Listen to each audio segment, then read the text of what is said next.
بسم الله الرحمن الرحیم. په سلامونه او نیکی هلو محرکلی کوم. امید لرم چې ښه بسته او ژوند به مو ښه تیریږي. د پروګرام نن بیا سره ستاسو قربه عبدالحق یار ستاسو په درانه چوپړ کې حاضر دی. قدرمن لیدونکو، د خان عبدالغفار خان باچا خان چې د فخر افغان په نوم مشهور دی، د هغه په اړه مې لږ راپور چمتو کړی دی چې ستاسو پام ورته راګرځوم.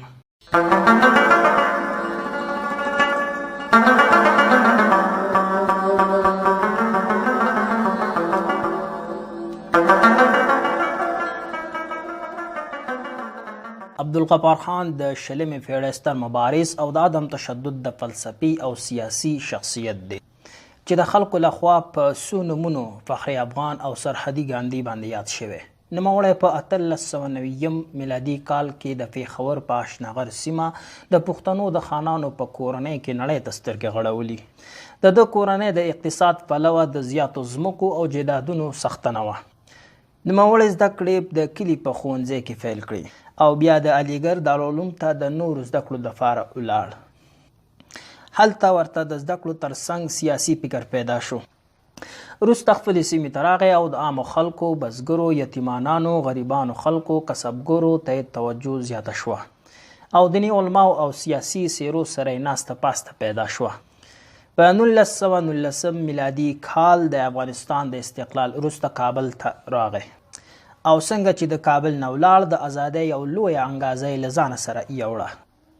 هم هغه وه چې په 1921 میلادي کال کې د انجمن اصلاحي په نوم یو ټولنه د خلکو د یووالي، ناسمو رواجونو او د ورکولو او د یو سالم سیاسي شعور د ویښولو په موخه جوړه کړه او د عدم تشدد په اساس یې خپل فعالیتونه پیل کړل. باچا د عمل او د نظر خاوند و.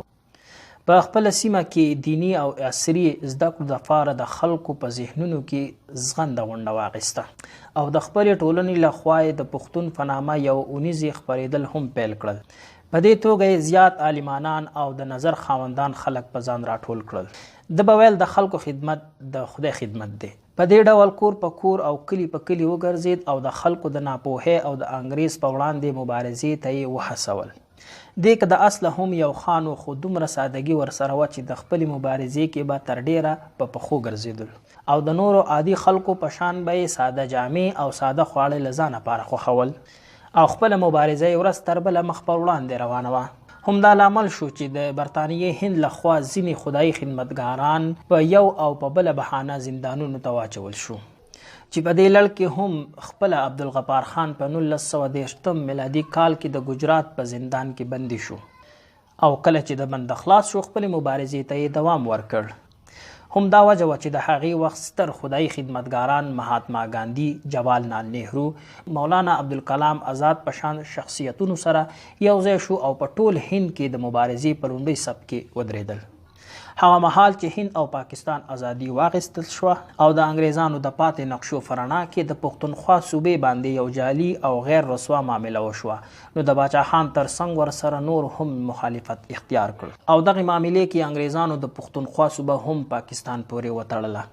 هم هغې حکومت ټول خدایي خدمتګاران بندیان کړل او حزب غیر قانوني اعلان کړ. خو د خوشو کېدو وروسته یې خان او ملګري د خپلې مبارزې څخه لاس وانخیست او په 1950 میلادي کال کې عوامي نیشنل ګوند جوړ کړ. خو هغسې پیله یې ورنه کړه لکه څنګه چې دوی لوی ارمان درلودو. عبدالغفار خان د خپلې مبارزې په لړ کې د پاکستان او د انګریزانو په زندانونو کې د خپل ژوند قابو 15 کاله تیر کړي او هغه وه چې ډېر سخت مریض شو او د علاج لپاره لندن، بیا مصر او وروسته افغانستان ته راغی. په مستقیمه توګه د افغانستان د راتګ دپاره ورته د پاکستان حکومت د افغانستان ویزه نه ورکوله. نوموړی پرله پسې 8 کاله په افغانستان کې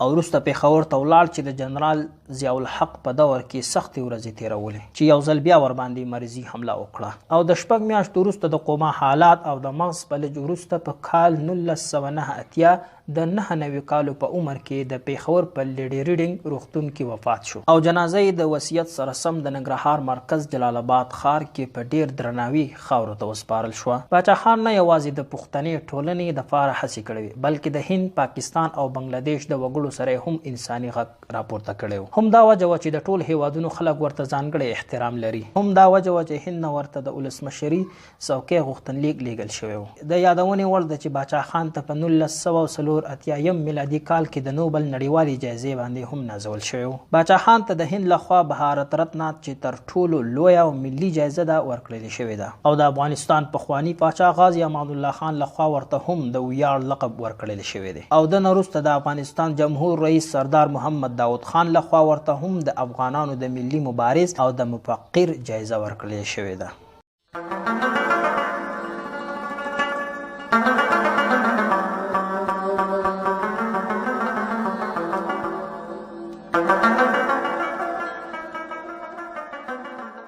قدرمنو لیدونکو له تاسو څخه ډېره زیاته مننه کوم چې تر دا مهال سره پاتې شوئ که غواړئ دا ویډیو نور خلک هم ګوري نو حتما یې د خپل ملګرو سره شیر کړئ تر بیا مو په الله سپارم